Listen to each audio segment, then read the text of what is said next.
الحمدللہ رب العالمین والصلاة والسلام علی سید الانبیاء والمرسلین۔ آج ہم وہ بات عرض کریں گے کہ جو ہمارے اپنے اپنے معاشرے کے اندر یہ چیزیں پائی جاتی ہیں۔ ایک تو یہ ہے کہ کریم آقا صلی اللہ تعالی علیہ وآلہ وسلم کی سنت مبارکہ ہے دعا مانگنا، ہاتھ کو رب کی بارگاہ میں پھیلانا، التجا کرنا، اور اس طرح کی جو ہے نا رب کی بارگاہ میں باتیں کرنا کہ باری تعالیٰ میرے گناہ بخش دے، مجھے معاف فرما دے۔ بہت ساری خطائیں ہو چکی ہیں، تو کوئی بھی بندہ یہ دعویٰ نہیں کر سکتا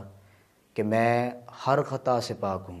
کریم آقا صلی اللہ تعالی علیہ وآلہ وسلم کے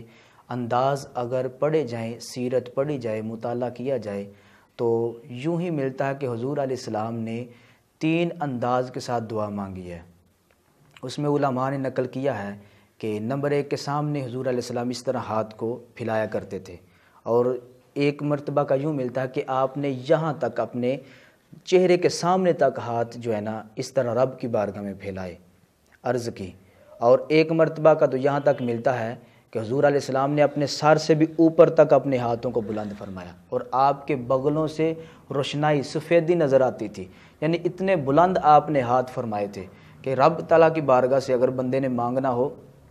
تو بندہ اچھے طریقے کے ساتھ خشوع اور خضوع کے ساتھ، بندہ کسی بندے سے تو نہیں مانگ رہا، تو اس ذات سے مانگا جا رہا ہے جس نے ساری کائنات کو پالا ہے، اور بندہ اگر اس انداز سے مانگے گا تو رب تعالیٰ ضرور اس بندے کی دعا کو قبول فرمائے گا۔ دعا قبول فرمانے کا علماء نے لکھا ہے کہ 40 بندے، یعنی اس سے مراد 40 نہیں ہو سکتے کہ بندہ شمار کرے، ایک ایک کو لکھے اور دیکھے کہ 40 ہو گئے، اس کے بعد دعا کی جائے۔ بتانے کا مقصد یہ تھا کہ کثیر تعداد میں جب بندے بیٹھ جاتے ہیں تو رب کی بارگاہ میں التجا کرتے ہیں، مناجات کرتے ہیں، تو رب تعالیٰ اس کو فوراً قبول فرما لیتا ہے۔ آج ہمارے سامنے ایک مثال ہے کہ ابھی امام صاحب سلام پورا مکمل بھی نہیں کرتے، یعنی پھیرتے بھی نہیں، دائیں طرف اگر پھیرا جاتا ہے بائیں طرف ایسے ہی ہوتے ہیں، تو بعض بندے اس طرح کرتے ہیں کہ اتنی جلدی ہوتی ہے کہ گردنیں پھلانگ کے واپس چلے جاتے ہیں،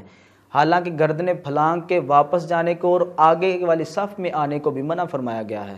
اور بندے اگر اچھے طریقے کے ساتھ وہیں بیٹھ کے دعا کریں گے تو ضرور ہم گمان رکھتے ہیں، اچھا گمان رکھنا چاہیے رب کی بارگاہ میں کہ اللہ تعالیٰ ہماری دعائیں قبول فرمائے گا۔ اور یہ بڑی عجیب سی بات ہے کہ بندہ یہ سمجھتا ہے کہ پتہ نہیں میں نے عبادت کر کے پتہ نہیں کون سا پہاڑ جو ہے نا وہ گرا دیا ہے، کیا کر دیا ہے، حالانکہ بندے نے نماز پڑھی ہے، وہ اس بندے کے اوپر فرض ہے، بندے نے اپنے لیے پڑھی ہے۔ بندہ کوئی صدقہ و خیرات کرتا ہے، اس نے اپنے لیے کیا ہے۔ بندہ کسی کی غریب کی مدد کرتا ہے، اس بندے نے اپنے لیے کیا۔ رب کے لیے کیا کیا کہ بندہ اپنی نیکیاں بڑھانے کے لیے، یہ تو سبب ہے نا کہ امت محمدی کو بخش دیا جائے گا، اس کے گناہ معاف کر دیے جائیں گے۔ بندے کا اپنا فائدہ ہے اس میں، اگر ساری کائنات بھی کوئی ذکر و ذکار نہ کرے، فرض نمازیں نہ پڑھے، تو رب کی قدرت میں کوئی کمی نہیں ہوگی۔ ان اللہ علی کل شیء قدیر ہے کہ ہر شے کے اوپر قدرت رکھتا ہے۔ انہ علیم بذات الصدور ہے، سینوں کے حالات کو جانتا ہے۔ ابھی بندہ ظاہر نہیں کرتا، مثلا میں مثال دیتا ہوں کہ میرے ذہن کے اندر، میرے سینے کے اندر کیا چھپا ہے کوئی بندہ جج نہیں کر سکتا، اس کا اندازہ نہیں لگا سکتا، لیکن رب تعالیٰ سے یہ بھی پوشیدہ نہیں ہے، ایک ایک ذرے کو جانتا ہے کہ بندہ کس انداز کے ساتھ میری بارگاہ میں سجدہ کرتا ہے، کس انداز کے ساتھ بندہ کھڑا ہوتا ہے، رکوع کرتا ہے، قیام کرتا ہے، بڑے بڑے قیام کرتے ہیں لوگ۔ حضور علیہ السلام کی احادیث سے، آپ کی سیرت سے یہی پتہ چلتا ہے کہ بندہ اچھے طریقے کے ساتھ بیٹھ کے، یعنی یہ مغز ہے، نماز پڑھ لی اس کے بعد مغز یہ ہے کہ دعا کی جائے، اور اجتماعی دعا کے اندر یہ فرمایا گیا ہے کہ وہ قبولیت کو پہنچ جاتی ہے جبکہ کثیر لوگ ہوں، اور نماز کے اندر یہ کثیر تعداد کے ساتھ ماشاءاللہ جو ہے نا مسلمان ہوتے ہیں۔ تو یہی طریقہ ہونا چاہیے کہ اچھے طریقے کے ساتھ جس طرح نماز کے اندر خشوع خضوع بندہ لاتا ہے، اسی انداز کے ساتھ دعا کے اندر بھی بندہ خشوع اور خضوع کے ساتھ رب کی بارگاہ میں التجا کرے اور مناجات کرے، رب تعالیٰ اس کو قبول فرمانے والا ہے۔ اللہ تعالیٰ کی بارگاہ میں دعا ہے کہ اللہ تعالیٰ اس پہ عمل پیرا ہونے کی توفیق عطا فرمائے۔